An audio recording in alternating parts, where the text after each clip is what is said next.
Thank you for joining us this evening. I'm Catherine Morrison, the Adult Services Manager here at the library. Before we begin our program, I'm going to take a moment to read the library's land acknowledgement adopted last year by the Board of Trustees. The Scarborough Public Library acknowledges that it is located in the traditional homeland, past and present, of tribes in the Wabanaki Confederacy. We recognize and honor the current tribes who comprise the Confederacy: the Penobscot, the Passamaquoddy, the Maliseets, and the Mi'kmaq, who have stewarded this land throughout the generations. We acknowledge the Owaskawak people who once lived in what is now Scarborough. We respect the traditional values of these tribes and support their efforts for land and water protection and restoration. In offering this land acknowledgement, we affirm Indigenous sovereignty, history, and experiences. Thank you. Welcome to the latest installment of the library's Armchair Traveler series. We all know too well that the events of the last few years had stymied many a travel plan. So I'm thrilled that my library colleague, Karen Callahan, and her husband, Pat, both avid world travelers, were finally able to embark on this adventure and are here tonight to share photos and stories from their recent trip to South Africa and Zimbabwe. Please help me welcome Karen and Pat to the library. Excellent. Well, we're going to be sharing the microphone, and I hope you can hear us. Is it carrying for you? Okay. It's worth mentioning the genesis of this trip started in, well, a long time ago. It's something we always talked about doing and didn't know if we could book this safely and happily on our own.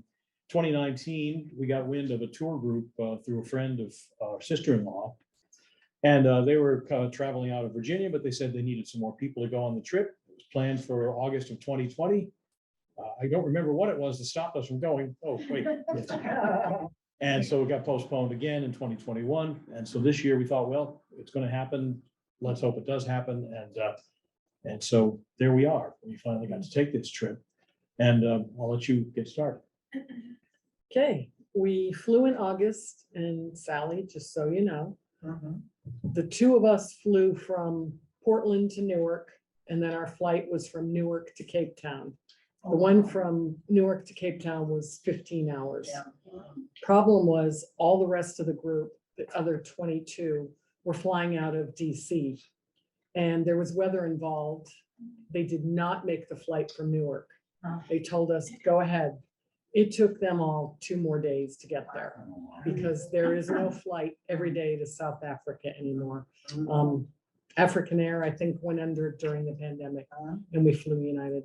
So that was the bad part. And I would say, though, in terms of travel, when everything goes as it's supposed to, it's actually not, it's better to have a 15-hour flight. That's a long time to sit your bottom in one of those plane seats, but it's better than making a lot of changes and maybe missing connections. Yeah. So getting from Portland to Newark was our biggest concern when we were booking at the time. A lot of flights were being canceled. Everything was uncertain.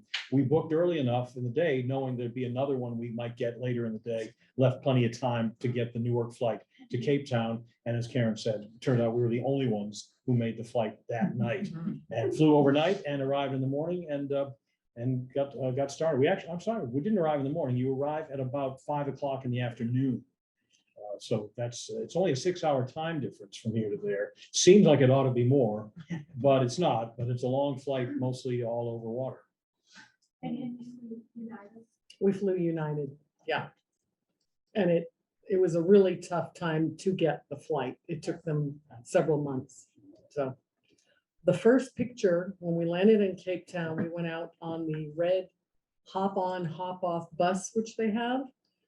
And we went up Table Mountain. This is really well known, this mountain, and it looks like a table.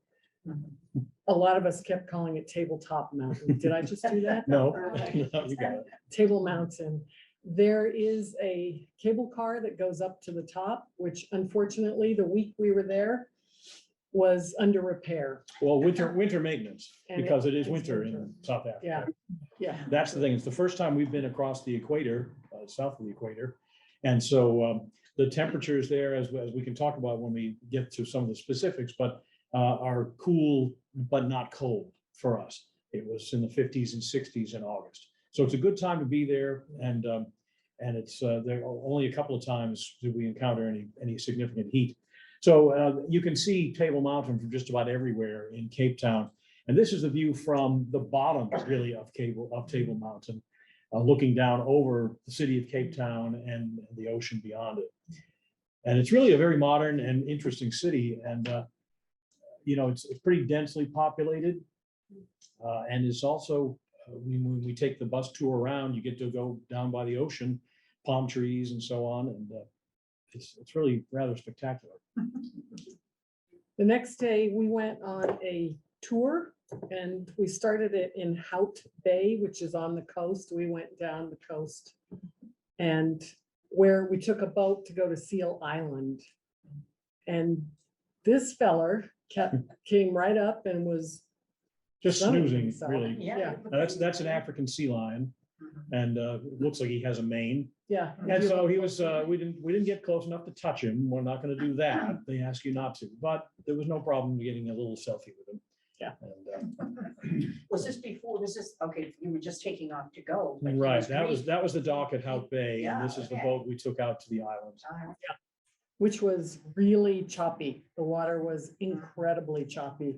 We had trouble going up and down the stairs on the boat. And if you're from Maine, it's not that cold. For those who are not, don't have the benefit of being from Maine, they wanted to be more bundled up. It's good to travel in layers on a trip like this. To dress in layers, I should say. And so we got nice and close to these islands covered with mostly snoozing seals. You can only imagine that there are a lot of sharks in the area because that's good eating for them. But it's really something to see just hundreds of them all together. And the waves hitting the shore there are quite spectacular. I presume they do. They breed somewhere around there, but this is where they live and spend a lot of their time. Yeah. It's possible there's some frozen spray there, but it wasn't that cold.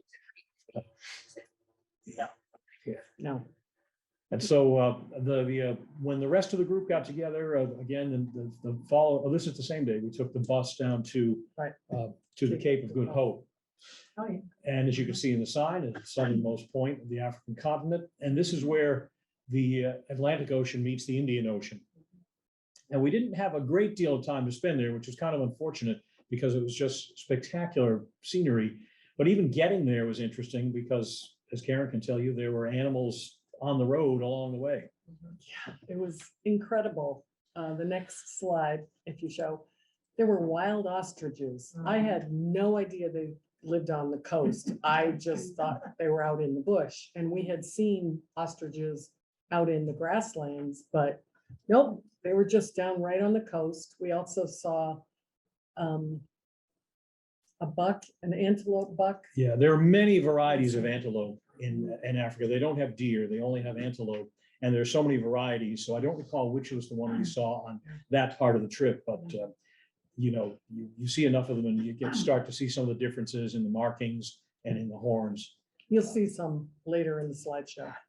This was also the first person to round this corner was Bartholomew Diaz, a Portuguese explorer. So, and that's why there's many foreign influences in Cape Town and that southern part of Africa, with of course the Dutch, who were the apartheid rulers later on. So there, and then there's a lot of Portuguese influence as well. So as you drive around, you see all the combination of names and foreign influences.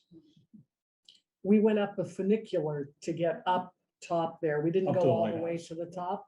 And when we went to get on the funicular, there were wild baboons just sitting on the walls. And you had to be careful if you were holding food, Ooh, yeah. because one was following a woman who was holding something in her hand, so, They will not hesitate. They're our version of seagull, their version of seagulls. I think. yeah. You have food, they will take it. From there, we, Well, in this shot too, just to let you know, up the coast that way was Cape Town. And if you went farther, it was the southernmost. So we went up the east coast from here, east coast of Africa, and the place we were heading was Boulders Beach, which is the home of African penguins. And it's really, they built a nice boardwalk between the rocky area and the sandy area that you'll see in a sec. So you get fairly close to them, and they're unperturbed by having people standing there watching them. They're used to it happening. And there are just hundreds of them. And you can tell the ages of some of them because they're breeding here. And the little brown ones are the babies, and the ones with the blue tuxedos are the teenagers on their way to the prom. You can see a couple of those still have tufts of the brown feathers still on them. And if you look behind the gray one, there's a mother sitting on a nest. You can see there's one underneath her, sort of. Peeking out. Yeah, they were really funny. We didn't include any videos, but they just walked around and looked at everybody. Now, this next, well, after we finished this part of the trip, we were, or was it the next day? You can tell me. The next day, we went on a wine tour. We didn't bother showing any pictures of the wine tour because it's beautiful. But you get the idea. But leave I've got evidence, where yeah. this is from. Well, this is in Parle, and this is the last prison that Nelson Mandela was in of the three during the 27 years he was held as a political prisoner. It's the Drakenstein Correctional Center. And when he was released, this was the scene as he came out triumphantly. And this statue is not on a large pedestal because Mandela said he didn't want to be above the people. So it was exciting to see it and to recognize, the triumph that he had. And Mandela, of course, plays an enormous role in African history, modern history. And we talked with people who explained that had he been someone who was looking for revenge after he got out of prison, they'd be in a civil war to this day, and it might have set them back 100 years. But he was not that. He was that rare person who was more interested in reconciliation and making things better for all people. So we heard some great stories about him. He loved children, and they tell the story of one little boy that he met, and he was probably 6 or 7 years old. And Mandela asked him, "What do you want to be when you grow up?" And the boy said, "I'd love to fly. I want to be a pilot." And years pass by. The boy's at his home. The phone rings, and the father answers it. He says, "Who is this?" He says, "It's President Mandela." And of course, he wasn't believed. He says, "No, it really is me. Is your son there? I want to speak to him." So he puts the son on the phone, and he said, "This is Mandela." He said, "Are you still interested in flying?" He said, "Oh, yes, I am." He said, "Well, all of your training is going to be paid for. I'm taking care of that." Everything. Yeah. It was really incredible. They revere Mandela everywhere you go. Just hold it. Statues, flowers named after him, trees. He's on all the currency. Yeah. He's on the front of every rand, every denomination. The difference in the different denominations are the animals that are on the reverse side. So you can tell that the big five animals will be the lion, the leopard, the elephant, the Cape buffalo, and the rhino. Right. And they call them big five, not just because everyone wants to see those, but because they're the animals who could kill you the easiest. But they are the ones who are pictured on all the different denominations of the currency.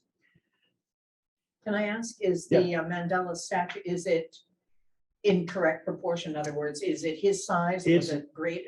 It's larger than life. No, it is larger. Yeah, nothing there for, point of reference. Yeah, right there. true. Yeah. So this is, again, this was the day we did the wine tour, and as fun as that was, it's not as spectacular as from Cape Town, we flew to Hoedspruit, which is near Kruger National Park, and it's the Kapama Private Wildlife Reserve.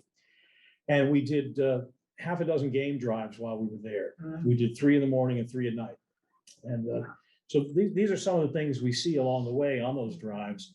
You spot these mounds everywhere. That's a termite mound. Wow. And the termites are underground there, and they are essentially fungus farmers. They take all of the organic material that's dead and bring it down, and it grows. And you'll see about 20 yards, 30 yards from most of these is what you might want to call their HVAC and doorway, because there's an opening to let air in, and other animals will sometimes come in and like snooze there. The first night, we wondered if we were going to be seeing any elephants on the first game drive. We weren't really sure what to expect. Our hope was close encounters, but you don't really know what you're going to see. And because now the guides there are terrific and they know the habits of these animals. And so we had a group of 6 of us in our Jeep, and we stayed together for the whole 3 days so that our guides would know what we had already seen. Well, he took us to a watering hole, and as we were driving up, you could see the elephants crossing in front of us. And there were more around the corner. This whole herd went right there. You could see the one baby. Every group we saw, there was a baby who wanted to play. Always goofing around, and the others are trying to get their evening beverage in. But you'll also notice that in that one, that there's a mother watching. These are the animal. This is actually just before that photo. This is where the elephants are crossing in front of us, heading to that watering hole. There's another, you can see the kind of Jeep we were in. It's like that with the 3 levels that are open. And we're very close to these elephants. They're, again, not perturbed at all by seeing you there. And they're grabbing some leaves on the way as they walk toward the watering hole. And it was really just, that was sort of the dream come true. If nothing else had happened, especially for you, I think that might have been enough. This was my dream moment, my dream animal. Pat had a different one, which you'll see later. Yeah. But we were amongst these elephants. The one thing our driver said, he really respects them. You never let yourself be surrounded by an elephant because you need to get away. They can be aggressive and they're not scared of the Jeeps. Okay, buffalo, the rhinos, if you're in a Jeep, you're probably going to be safe. And at one point, oh, that's the next picture. Yeah. This was a different encounter with elephants where they were not, part of the way you follow them is not only the tracks in the road and the dung, but also the trees that get knocked down. They push, this is of course winter there. So there aren't a lot of leaves on the trees. They want the ones that are up top. So they'll knock those trees down so they can get at them. So you can see where they're going, where they've been. And this was a case where this one particular elephant, who we presume is a matriarch of this group, felt we were a little too close. And our guide, Michael, said, again, I'm going to give her the room she wants. That's sitting on the front. His name is Brian, and he was the tracker. And they're the ones who were most exposed up front. So we're backing up. And that let her do her thing with the branches. She pulled a branch off and she stayed right there because some of the little ones were playing on both sides just to make sure we didn't go through. Now, in this case, it was all elephants going to the watering hole that we saw before, but there are communities where different animals will share the space. They're not threatening each other. They're all just coexisting. And that was the case here where these rhinos were at a watering hole. There's one, the young one. And if you look closely, you can see the birds sitting on each of them, helping take care of the bugs that the rhinos don't wish to have on them. Those white rhinos, or do you know? They don't are remember. black rhinos. These were black. Yeah. It's the shape of their mouth. Right. It's of not their- it's not really their color. No, it's their nose. And so, well, these, we were actually across the water using a zoom lens to look at those. Yeah. Nearby are some Cape buffalo that are just out of the frame. But there are other rhinos who are a little more aggressive. This one is in the road, and we watched him pawing at the ground and then spray it to mark it. And the guide was saying he's looking for his females. He knows they're around. He's sniffing the scat that's left there. And so we kind of backed up from him as well, because, and again, there's another Jeep on the other side. He knows we're there, and he also knows he's in charge. So you move. It's his turf. Then we ended up seeing a lot of Cape buffalo. This was the second time, and we were surrounded by the herd. There were about 100 of them in this herd. And they, again, we spotted them because they were heading toward a watering hole. They were grazing along the way. So we pulled into a road and just sat there. And they some of them looked at us. Most of them didn't even acknowledge you. And they just started walking around us. And we just sat there and enjoyed being that close to them, kind of really getting a good look at them. And, you know, you have to pinch yourself sometimes to remember this is not a zoo, and they're not fenced in. this is where they live, and they allow us to be there and look at them and get a close I look. just realized we didn't put any sound on the video. There is sound. Oh, When we were. There's a lot that of oohing and particular- ahhing. Well, and that particular day, the wind was so strong, you could hear it. You could see the grass move, but it was really, really strong. now this next Cape Buffalo has a story behind it, if you wish to share it. Looks impressive. Can't remember it. So. Well, it's the story when each game drive, and we'll show you more about that, but you go out for 3 hours in the morning, 3 hours in the evening. So you leave at 6 a.m. Oh, no. and it's still dark and chilly. And about an hour and a half in, halfway through, you stop for coffee or tea. Mm.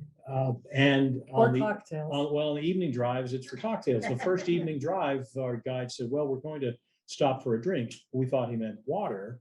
Instead, he set up a table with a bottle, they put bottles on it and you have a drink. Anyway, this was a morning stop, and he walked up and down the road clapping to make sure there wasn't any big animal nearby while we took our break. And a couple of the ladies needed to use the restroom Yes. to be polite about it. And so off they went around the corner. So Michael had gone ahead of us, no animals in sight. My sister-in-law and I went behind the bush, finished up, stood up, and Leanne, my sister-in-law, turned around and went, Karen, there's a buffalo behind us watching us. And I went, what? He was maybe 20 yards away, and he was just standing just like that, watching, and we went, oh, shoot. We're not in sight of the Jeep And or the guys. we'd been They're around told- the corner. we've been told that the Cape Buffalo are the most unpredictable of these large animals. So naturally, that makes you a little nervous, but you don't want to run. And they told us, don't run. So she goes, what are we gonna do? I said, we're gonna hold hands and look as big as possible, and we're gonna walk. So we're walking and And looking. the rest of us then heard, Well, Michael, the Cape Buffalo, and he looked and he just couldn't believe it because he said, I checked that road. oh, he felt awful. But he said, it was time to get back in the Jeep, and we sat there. And now this buffalo really was just curious. He walked right by. Yeah, we waited a couple of minutes And and he just he looked at us stopped and he stared at us and he stared at the Jeep and realized, nothing of Purely, interest. Vegetarian or herbivorous, I guess is the term, but Yeah. Yeah.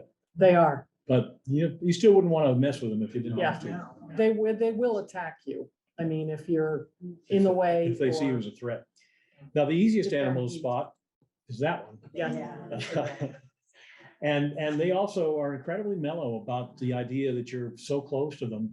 And they just go about their business, eating out of the trees and, They were funny too. They kept popping out of the trees when we'd go by on the road just to see who was going by. Pat got this great shot of this one eating. And She. that, you can explain that. well, the reason you can tell that's a female is their, I don't remember what they're called, but those little horns of theirs, they're actually bone. And they're fuzzy. With males, they tend to rub the fuzz off when they fight with each other. That as they're growing up in particular, that's what most animals do. The young adolescent males fight with each other as practice. So they get the fuzz rubbed off. So if you wanted to have a quick check on which one's the male or which is the female, that's how you can tell. Ossicones. Yes, Ossicones? that's right. Yeah. Oh, okay. Here's a video of one actually eating. And they're the tall ones, so they get the leaves that are left on the tree. But they're also good lion food. So I mentioned, we'd make our stop at around sunset. And that's our group. That's Brian and Michael who were showing us around.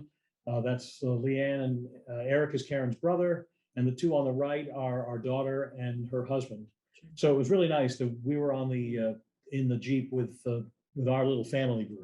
We had a lot of other nice people on this tour. We enjoyed spending time with them, but it was nice to have our little unit together Yeah. for that. Yes, it was. And that's very civilized, having gin and tonics out in the bush. It was unbelievable. Every morning, he'd bring out the tea, coffee, cocoa. And every evening, they'd bring out although the one night with the Cape Buffalo, we missed out on our cocktails. We just- know the coffee, yes. we That went was back. actually a morning stop. Was it? But Yeah, we didn't get it. But this was the Jeep and it had the front seat with the driver, the one jump on the seat. front, the jump seat is for Brian to spot. And then each seat was a little higher, so two and two would sit on it. And everybody gets a great view as you're driving around. We took turns who would sit in each row. So everybody had the same opportunities for the best pictures and the best view. And this talking, our driver was very soft spoken.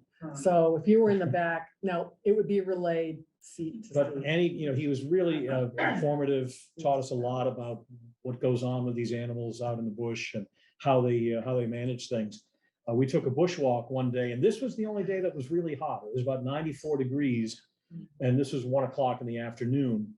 But I will say, it's a dry heat. I didn't feel as uncomfortable as I do on an 80-degree day in the humidity here. So we're out walking, and they put you in single file, so you make less of an impact on the line of sight for other animals. You don't scare them away, and you don't really attract them either. And also, the one in front has the gun. And finally, the ones, we kept switching, so the person at the back would be a different one. In case you're the easiest target. You want to be up front near the guy with the gun, but One of us asked, why are we single file? It seems like we're not safe back here. He said, I need a clear shot to the right or to the left. And I need to know you're behind me, so I'm not going to shoot you instead of whatever is going after us. And after that, we're like, sounds good. Yeah, we'll take our turn. So here's this is Brian demonstrating what you find along the road, and that's one of the things you study as you learn your way around this reserve, with where different animals go, how you distinguish between different kinds of animal dung. One of the things about elephant dung in particular is that they only digest about 40% of what they eat. So what's left behind, other animals can eat. It's berries and twigs and what have you. And the other thing, which never would have occurred to me, is that if it's fresh and you need water, you can squeeze it out of the elephant dung. No one's going to choose that, I don't think, but if you found yourself in a spot where you needed to survive, that's something you can do. And you could also eat the berries yourself. Yep, If you're desperate. This is another watering hole where you see a community. These are warthogs and impala. And it's not the best shot we have of these warthogs because they're very playful, and there were young ones, you could tell, and they're kind of goofing around with each other, which was fun to watch. Sorry, I thought that was the video. The warthogs were fighting like young brothers, Yeah. and the impala were not paying any attention. And they told us that's a community, right? Yeah, that's how they describe it. And they'll just, again, they coexist, Yeah. share the watering hole, and don't bother each And the other. impala are the ones they let everybody know, because they always have ones facing different directions. So if there's any danger, the impalas are going to be the one to tell the others. They're low on the food chain, and we'll see proof of that before too long, but they're also very plentiful. So I guess that makes sense. There are zebras everywhere as well, and they're just gorgeous. And one of the things we learned is that you can tell it's a good season for them. They're healthy because the way the mane is sticking up and looking nice and robust. If it's hanging over, it means they're dehydrated, or they don't have enough food. So these were really healthy and adorable. Yeah. Does every zebra have its own striping pattern? Yep. Yes, Yep. he did say it was like fingerprints. Yeah. And the groups can apparently tell each other apart. It's harder for us, but they know who's who. And I'm not sure if this was, we didn't show any pictures, but that might be the thorn tree Yes, I believe with the that is. really, really The long. thorns are a couple of inches long. And that was really funny. In the Jeep, the spotter would, what did he say? He'd wave and he'd say something, because as we were driving by, a lot of times those were sticking out in the road. And you're So pretty if you- exposed as If you well. didn't, at one point, it got me right in the shirt and ripped my shirt.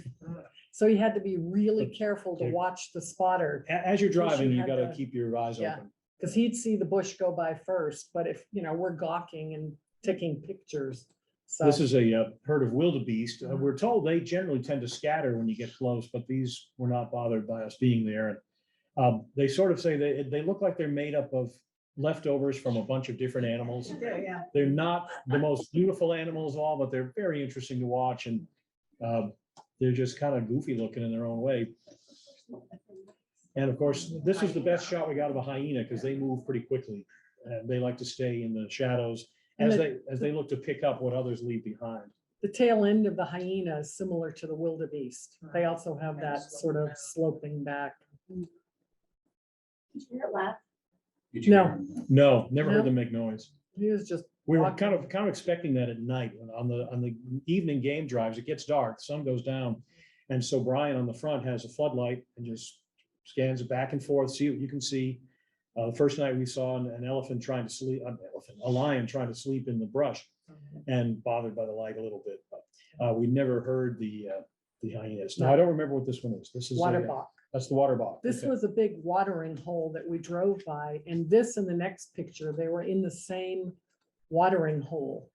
Yeah, they were right next to This each other. is I had to look it up, saddle-billed stork. And Mike at the front desk said, we didn't get it from front on, but right here, there's a yellow thing and it looks kind of like a saddle. And you can sort of see it from the side. Yeah. It was, a lot of the pictures we took were with our iPhones, but we brought a zoom lens camera as well, a small one, but enough to be able to get in close to really get a look at these animals. And so we shot a ton of pictures and some of them came out pretty well.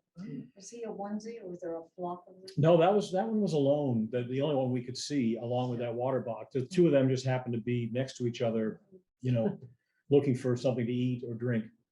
Is the reason that these animals seem so unruffled by your presence because this is a protected preserve and they're used to humans? Yeah, I'm sure it is. There's no one hunting them other than the other animals because we see the effects of all that. They kill to survive. And they get used to seeing the Jeeps around and learn they're not a threat to us. They're They've not. seen many humans. Yeah, it happens every day, a couple of times a day. So And that's one reason we were really happy we went to a private reserve. It was right outside Kruger Park. And we thought originally, oh, you want to go to a big one? No, you don't get as close as you do. and And this is not small. It's 18,000 hectares. yeah, Anyone who wants to do the conversion may do so. But the animal I was most interested in seeing was the leopard, and they can be the most elusive. And I would have been happy if we'd seen one just walking along the road just to get a glimpse of them. But our spotter, this was a sunset drive, and we didn't see anything. All of a sudden, Michael told us, "Well, we're going into the bush. We're going off the road," because they clearly had spotted its silhouette in the tree. And so we drove through the bush, and we all had to duck down because there were a lot of thorns and branches and so forth, and you're protecting yourself. It wasn't until we got close enough for this to see that the leopard was in the tree, and that leopard is dining on an impala. Oh, And we're thinking, well, for your first question, and ours is too, how did he get it up there? She, it turns out to be, but they drag it up, and that way no one bothers them while they're eating. And that was her reaction to us. We were the first Jeep there, so Yeah, she was so a little nervous. our guys got the prize.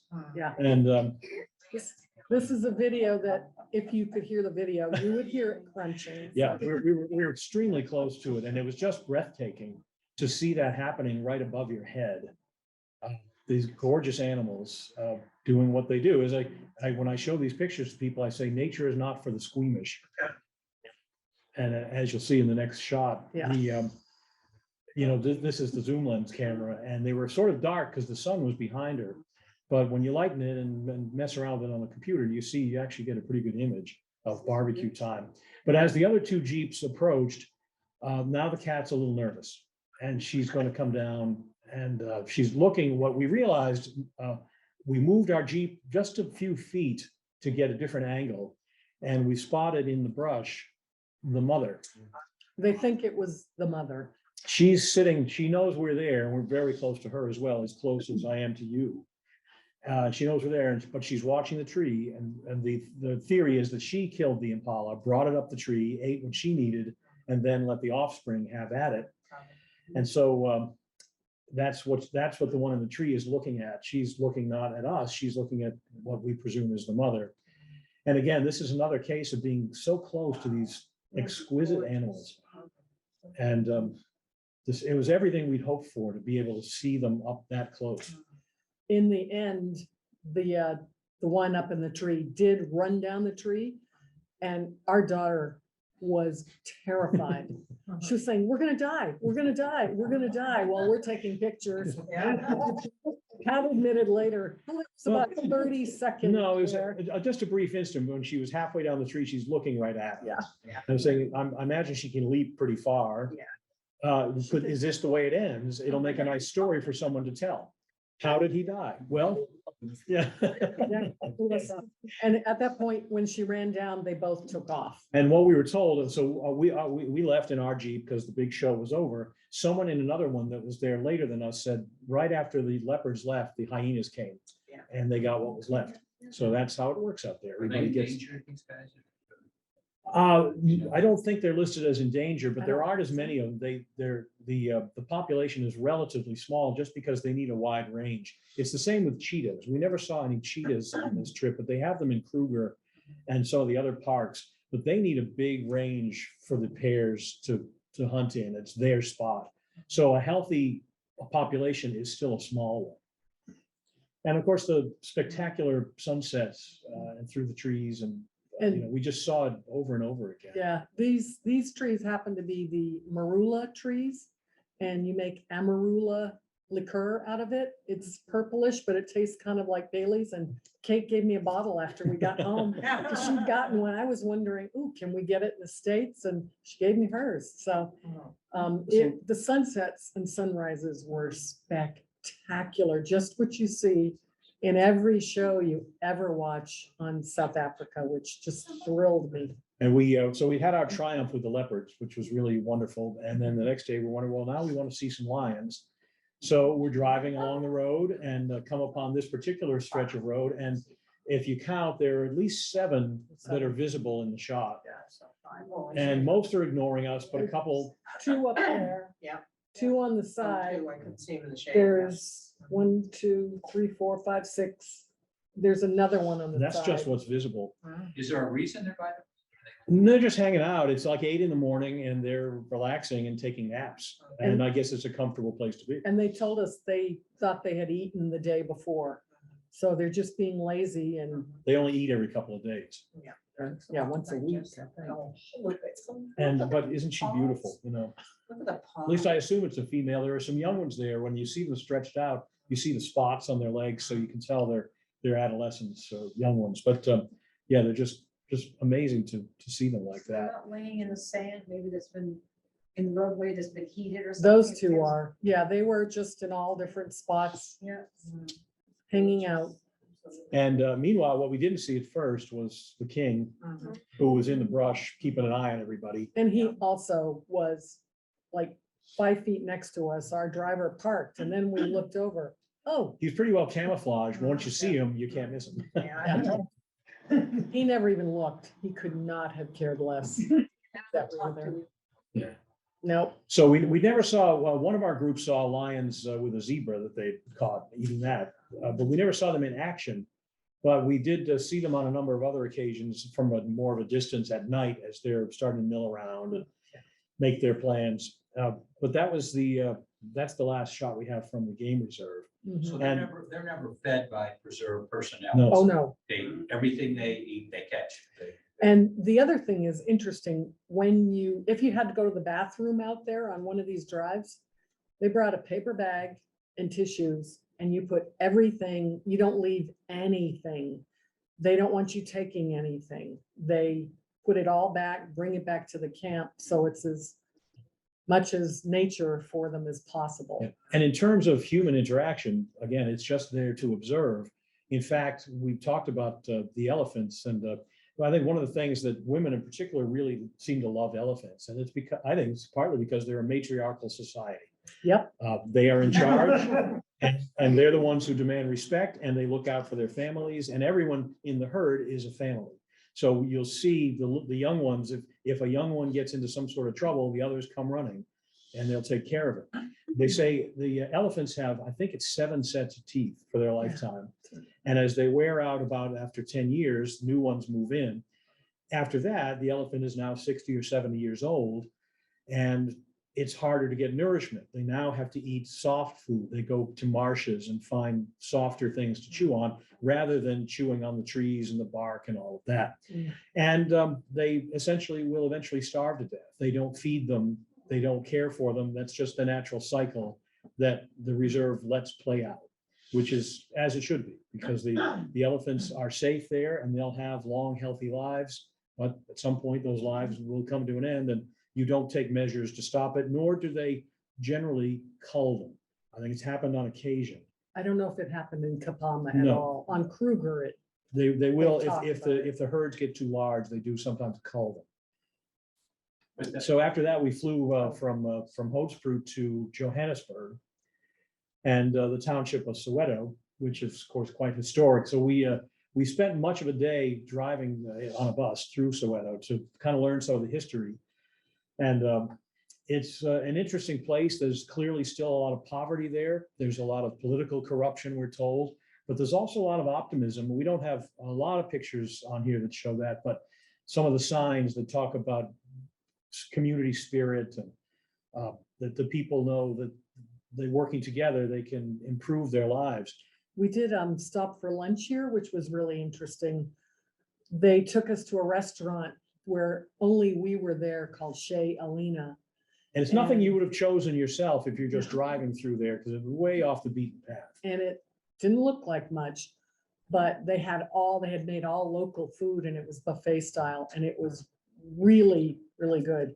They had a lot of slaws and Yeah. rice dishes and they used a lot of chicken. We had a lot of chicken and a lot of chicken like with yogurt or, Oh, yeah, all toppings different like kinds, and they that. have all, their, Yeah. their own flavorings for Yeah. everything. Okay. But it's a lot of it's vegetable based, but they had a braised beef too, with Yeah. so we got to try a lot of things. That was sort of the best African meal we had, was in Soweto Township. On Villa Casey Street, it's an historic spot because two Nobel Peace Prize winners lived there. And that would be Nelson Mandela and Bishop Desmond Tutu. And they lived there at the same time in the 1940s and 50s. And I asked someone at the Mandela House, did they know each other? He said, well, probably. They were neighbors, separated only by a few blocks. at the most. And so in the community, they most surely would have encountered each other.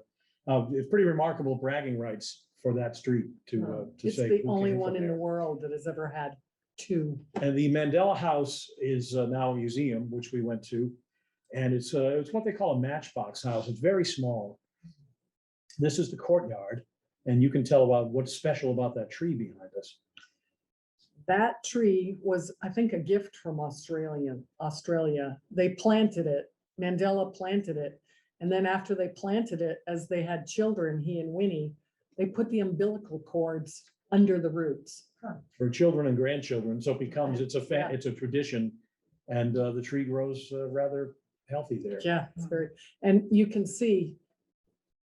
Tell them what the one on the right was. Oh, well, yes, the little marble fist on the right, it just says R.I.P. Tata, which means father.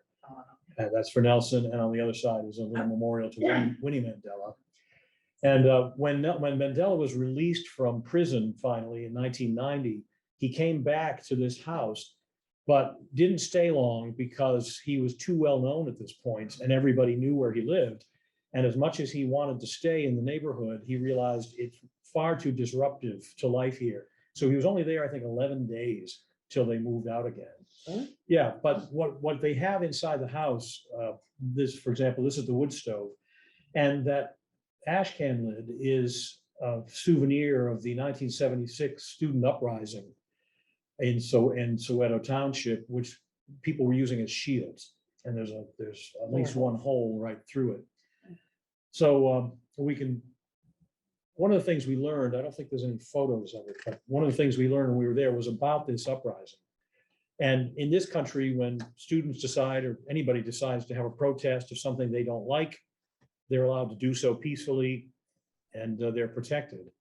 In this case, what caused it in general, and it's detailed, but the government had decreed that all school must be taught in the Afrikaans language. Now, everybody in South Africa speaks at least two languages. They speak English and they speak whatever their tribal language is. So they were communicating just fine, but the apartheid government wanted to keep them under their thumb and said, so everything must be taught in Afrikaans. Many teachers didn't speak it, students didn't speak it. And so the students decided we'll have to protest this. And they gathered, they in were Soweto. in Soweto. And rather than being allowed to march peacefully, the police organized and the police began throwing rocks first and then shooting at them. And there's some really horrific pictures of what played out. We don't have them on here, but it's well worth doing a little research on because it took a lot of courage for them to do what they did. And those marches spread from Soweto all around South Africa. Our tour guide, when we were in Cape Town, was in high school at that point. And at one point, we got talking about Mandela and all of the uprisings and stuff. And she got very emotional talking about being in high school and taking part in these marches. And her father was furious with her for doing so because he wanted to keep her safe.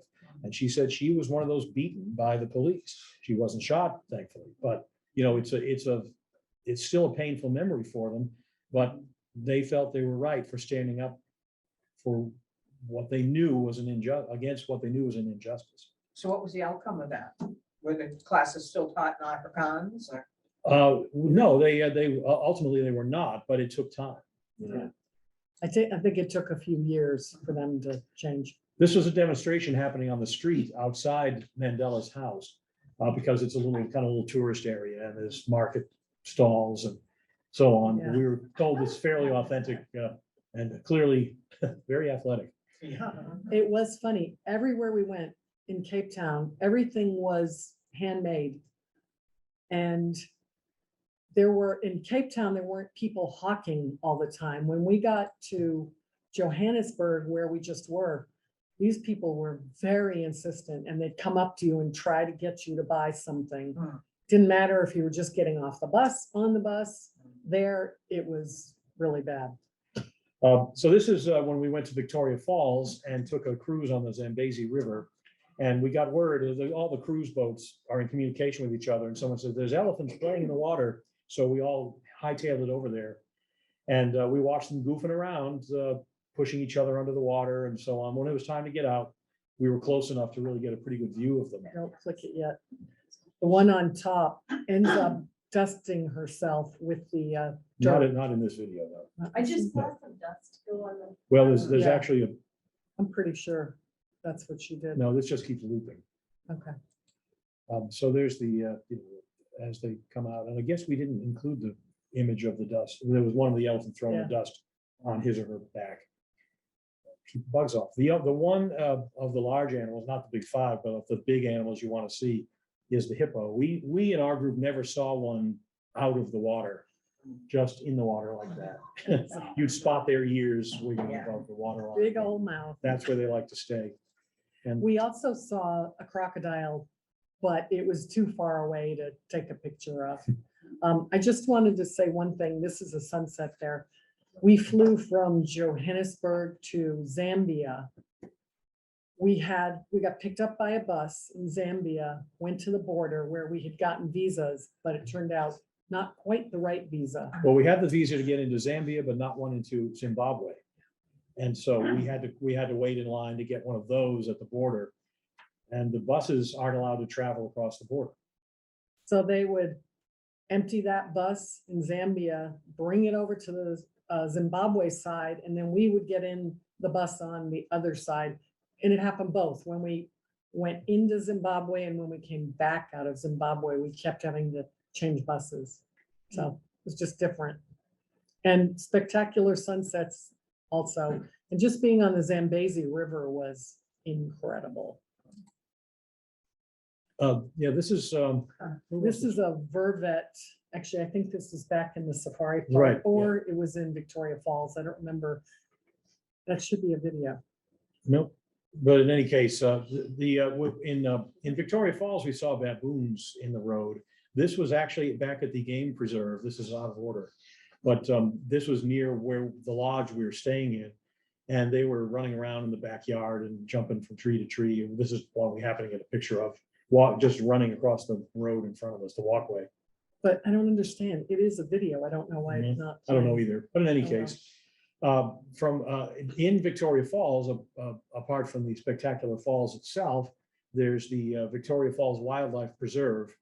And that's where you have the elephant encounter. It's I don't remember how many acres it is, but these elephants live there.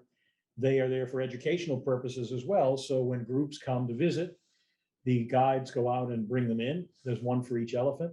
And they bring them up to this porch where you can stand and pet them, and they're sniffing you. You see the trunk down on the, down at our feet. And there's one Karen getting, Yeah, they're very bristly heads that they have. and this was checking out my sneaker. They get orphaned elephants or from other places that have too many and don't want to cull. They have gotten them. They've got 3 separate little families. And they just make a signal and these animals come and these elephants come and line up. And then when you're done petting them, they walk on to another area. So there we are. And here's where they bring them over to get the elephant candy. They line them up and they make, they have these baskets full of pellets that are made out of molasses and grains and things. And they let us feed them. So we'd scoop our hands in.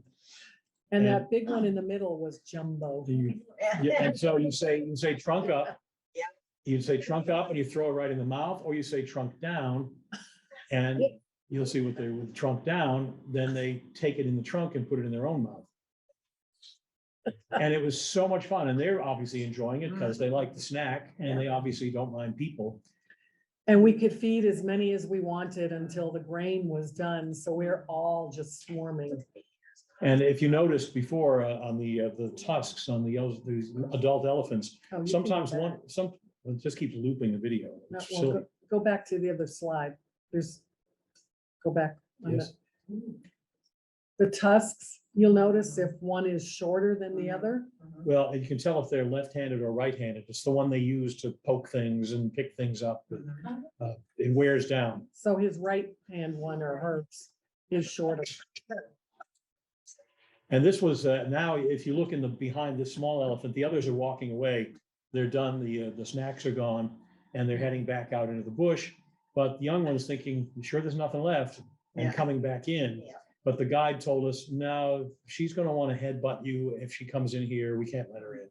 So he shooed her away. Yeah, scared her. And this is the last part of one of the reasons we went, Victoria Falls.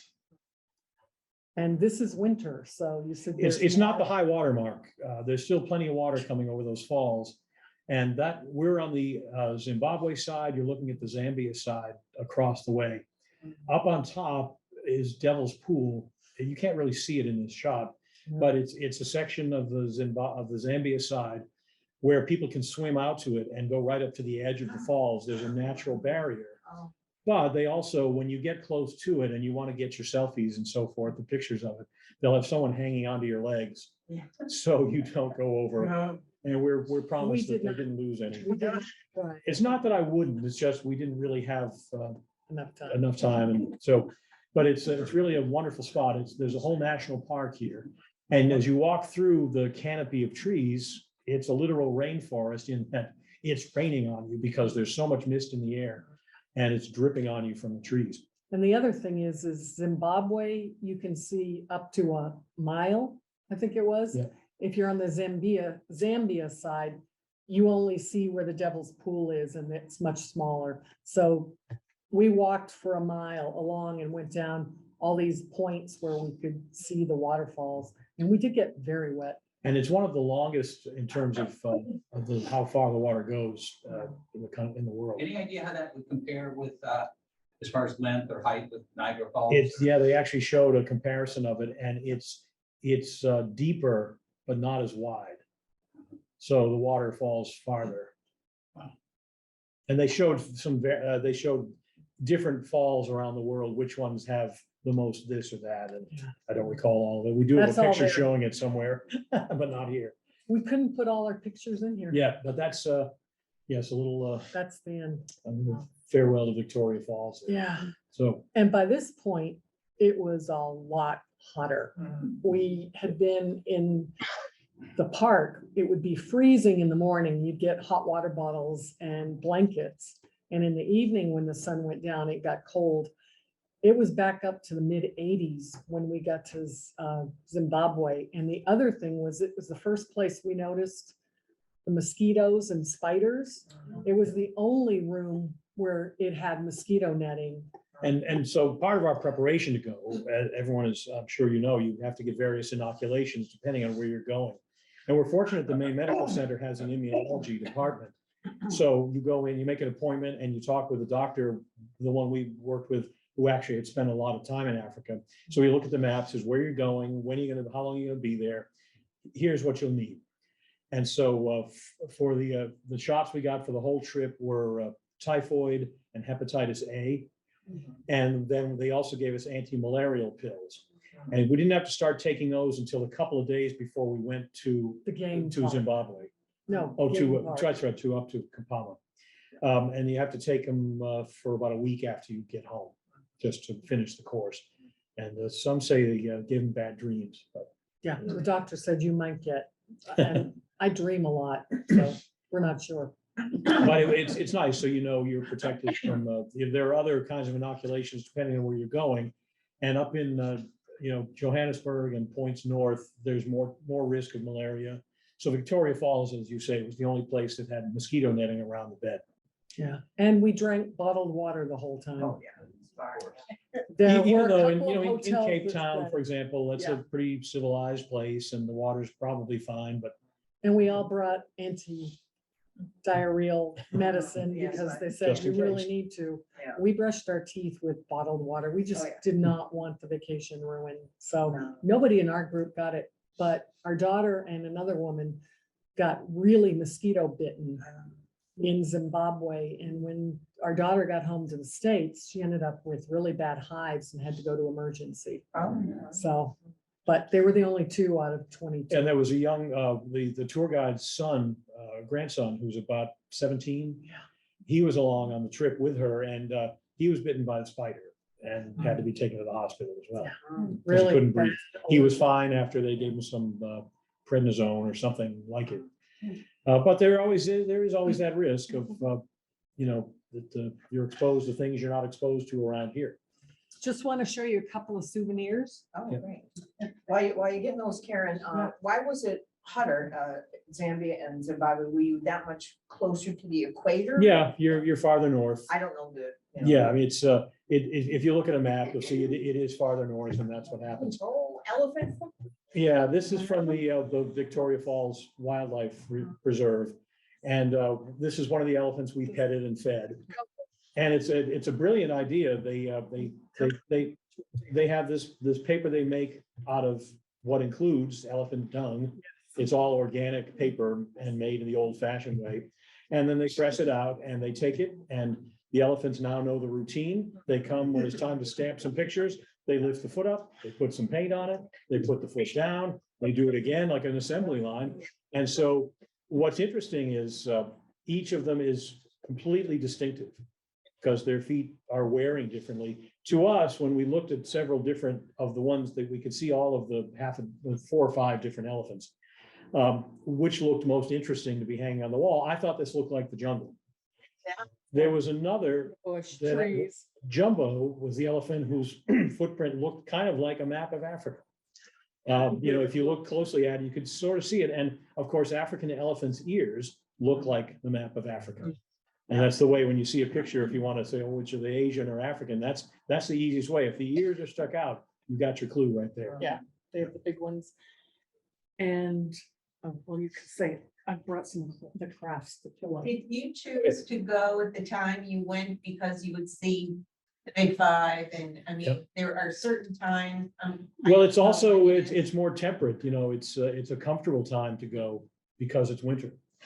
There are times, for example, Victoria Falls in summer, it may be more spectacular, if you will, but in terms of the animals, we saw everything really that we wanted. And they said that was a It would be a good good time. time for it. We got this in Cape Town. Oh, They have all their own crafts. They do everything. This was hand painted and not the pillow in it, because I wouldn't have brought it. Yeah. This was Just the hand pillowcase. painted. And then they bake it in the oven, Oh, so it doesn't bleed when you wash it. interesting. And we bought this. First, we were going to, I said, I'm not putting a pillow in my suitcase. We realized they were just selling the pillowcases. So we bought that there. Yeah, lots of really interesting art like that. Yeah. And that was the thing. We were fortunate that we had extra time in Cape Town compared to much of the group because it gave us time to explore the waterfront. And the waterfront is where this big marketplace is with all the open stalls and local crafts. also a food court, which was where we got our first local food. And like the street sandwiches that are popular there, like the sort of like the Vietnamese banh mi's and things. And but they also have, which because it's a food court that wants to cater to the locals, they had Korean fried chicken and a burger place. They had like a burger place in there as well, you know, so there was a pretty wide variety, but we were obviously trying to get the local stuff. And, but at this big open marketplace, we were able to buy African teas. They like the rooibos tea there, which we like as well. So we were able to get some of that. And well, what we're passing around is some of the wooden carvings that you see everywhere. Interestingly, you see lots and lots of elephants and rhinos and hippos because they're nice and round and fun to look at. Some lions. You didn't see any leopards until our hotel, our lodge in Victoria Falls had a gift shop, and that's where that leopard came from. So we were able to get one there. And the other one is a jackal. And we did see one. We didn't get a picture of him, but they're really interesting to see. And we just kind of like the look of the whole body language of them, the way they spread out. And it's made from one piece of wood, which was interesting. And then we got this in Soweto at the Regina Mundi Church. It's the Queen of the World Church, and it's significant. It still has windows with bullet holes in it. That's where some of the students were hiding and running to when they were being shot at and being pursued by the police. And this was outside there. There were women, local women who did. So the woman signed it and put Soweto and Regina Church on the front. And I just loved it. So, and unfortunately they had windows that showed that they were being shot at from inside also. The police got in and they were shooting them in the back, and they were shooting from outside the church. So, that's it. So that's a little sample of what we encountered. It was almost 2 weeks. We left August 10th. Of course, it takes you don't get there till the late afternoon of the 11th. And then we came back on the 25th. So almost 2 weeks. And Due to all the visitors pretty much protected from poaching, ivory poaching and stuff like that. Yeah, At least in this area, I can't speak for, Kenya or Tanzania or some of those other places, but what we were told is that they are pretty secure. And I think the proximity to Kruger National Park may be part of that. We were told an interesting story as well we were talking about lions and how when lions are not really looking at you as prey, because we stand up and we look them in the eyes. And so that's why all those lions you saw in the road weren't looking at us as something to chase. And again, they get used to the Jeeps coming by anyway. But even if you were by yourself in the middle of the day, chances are they're not interested in you in that way, because you can be sort of intimidating to them. They don't know. However, they said there are refugees who leave Mozambique wanting to come to South Africa and not wanting to go through the legal border checkpoints. So they come through Kruger. And if you're not prepared for that kind of walking journey, they die of dehydration and other things and end up becoming a meal for someone. It's pretty grim. But. And then the lions know human meat. So, but they don't have that in Kapama. It's all fenced in. Is they talking at all about any cultural or religious things that these lions have, that I don't want to say worship them, but have some sort of spiritual affinity with? No. Yeah, we've never really heard much about that part of it. I'm sure that those animals loom large in their culture for sure, and probably in some religious ways as well. But Maybe. That's something we never really encountered. No. Did you go with an organized group, or did you organize this yourself? Yeah, Well organized group, who did you go with? Well, it was they're called, the woman is Tracy Washington. Ravel. It's Ravel. the Regatta family travel group. It was part of a cruise group, and it was their first land attempt. They want to do land, not just cruises.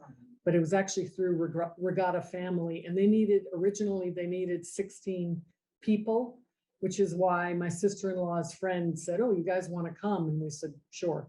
Because my husband, there was no way he was going without an organized. Well, group. that's right. And we both said when this opportunity came up, if we're ever going to go, this is the way to do it. Yeah. You know, the tour guide would be with us on the trip too, to help sort out problems. So if they popped up, and what she was best at, again, this was her first time doing this kind of trip, is choosing the places we went and organizing the tours in Cape Town, in Johannesburg, in Victoria Falls. It's really wonderful people who brought us around, very informative, very friendly. When we got to the game reserve, one of the things we hadn't been told is that we'd have the same people serving dinner, for example, every day, and you want to be able to tip them. There was no ATM anywhere, and you weren't near a town. So we all scraped together as much cash as we could to take care of that. It turns out we were able to put a lot of it on our bill when we checked out on the credit card. But when we got to Victoria Falls, we said, we really need to go to an ATM. And so the bus driver took us to where there's a couple of banks in town. So I wasn't sure we were able to walk that far to get there. Right. And oddly enough, in South Africa, they used rand only. And it was 16 rand to $1. Everything was really cheap. Glasses of wine for $3. They had Woodford whiskey there, bourbon there. Kentucky whiskey is a big special, and the sign said 40 rand for a single and 80 rand for a double, which sounds like a lot until you do the math, and it's less than $5 for the double. You can't buy one here that cheap. So, you know, that was nice, but we were able to sample a lot of the, while we were in Cape Town, there's a lot of distilleries making gin there, and try a lot of those Pink different gin, things. which we brought home. Yeah, It was that's really nice. good. And, well, you know, so it was really pleasant, and you realize, I don't mind picking up the tab for a little group here, because they act like a big shot, you know?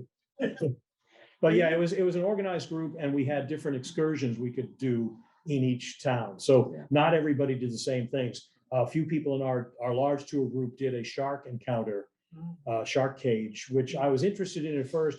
I was just as glad that we didn't do it, because it was a day long, about a 12-hour get there, out to the water, and then get back. And the encounter itself is relatively brief.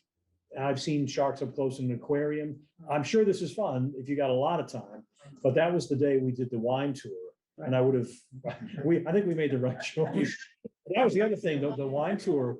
One of the signature wines in South Africa is Pinotage. It's a hybrid of Pinot Noir and Hermitage, and it's their own grape that has grown up over time. And so when we went to the winery, we tasted a number of different whites and the red. And their most expensive bottle was 135 rand, which again sounds like a lot of money, but it's not. It's like $12 or $15 for their best expensive wine. And then the problem was, well, you know, I would have been tempted to ship a bunch of it home, except shipping would have cost you about $400. So there go your savings, and just isn't practical. So we did slip a couple of bottles into the suitcases. Always travel with a collapsible duffel bag or something, so that when you start buying stuff and you come home, put all your dirty clothes in the duffel bag and check it. You know, just, you don't care what happens to it. And all the bottles of wine, bring those bubble wrap bags for them, and stuff all the clothes around them. And we've been lucky. You're an excellent packer growing up in the military and moving all the If time. there would, I'd be knocking on it. So we were able to bring some home, which is nice too. Did you have a question before, or did it get answered? Just the name of the company, and I didn't quite get. Yeah. Regatta Family. It's called Cruise Planners, I think is what it Cruise says on Planners. there. We can arrange to have the information, the contact put on the website or something. Karen, you mentioned that you flew from some places. We took 8 flights. We 8 flew flights? In total, in yeah. total. We What kind flew of flights from were they? here to Newark to Cape Town. And instead of taking the bus or a train, because it takes too long, we flew to Hoedspruit to the Kapama Game Reserve.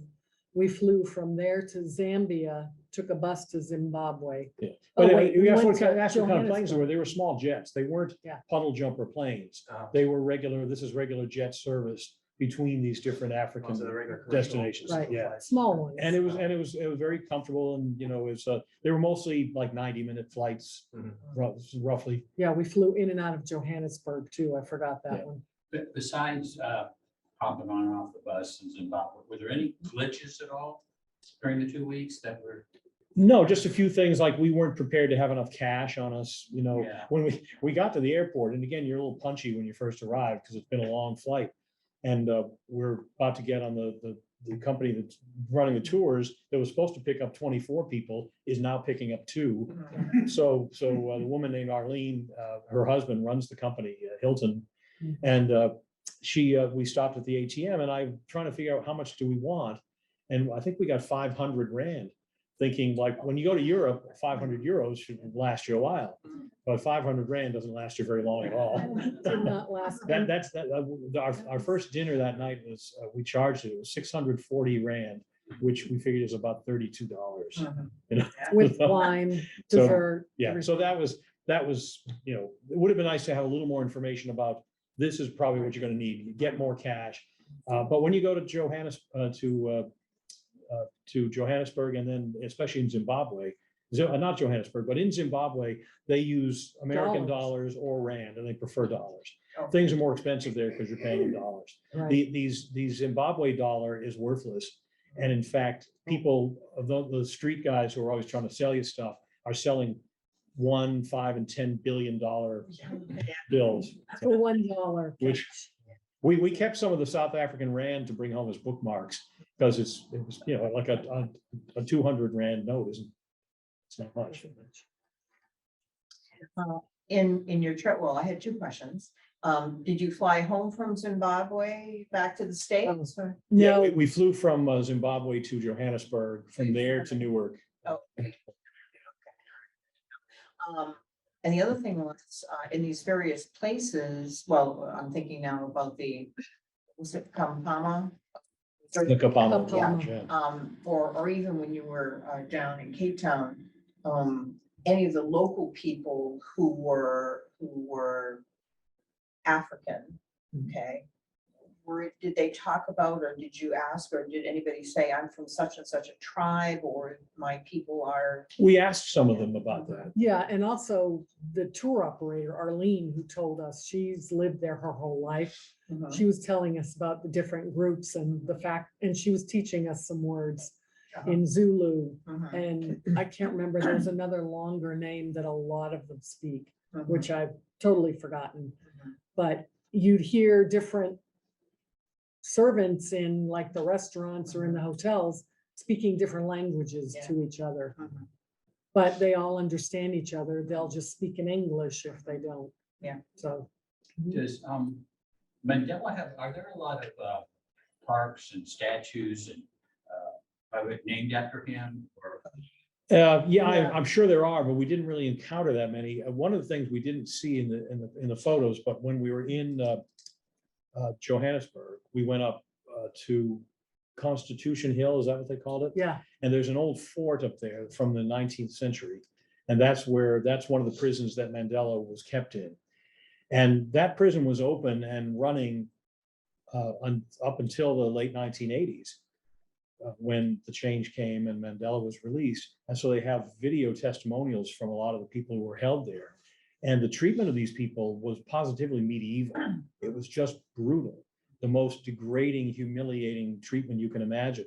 And you think, boy, if that happened 200 years ago, you'd be shocked. To think it happened in our living memory not that long ago, 40 years ago, is really kind of horrifying. And one of the things they have as you walk around and see these exhibits to learn about this are these, must be about a dozen statues of men kneeling. And they have descriptions. You get to see the living conditions, the toilet facilities, which is just brutal. Yeah.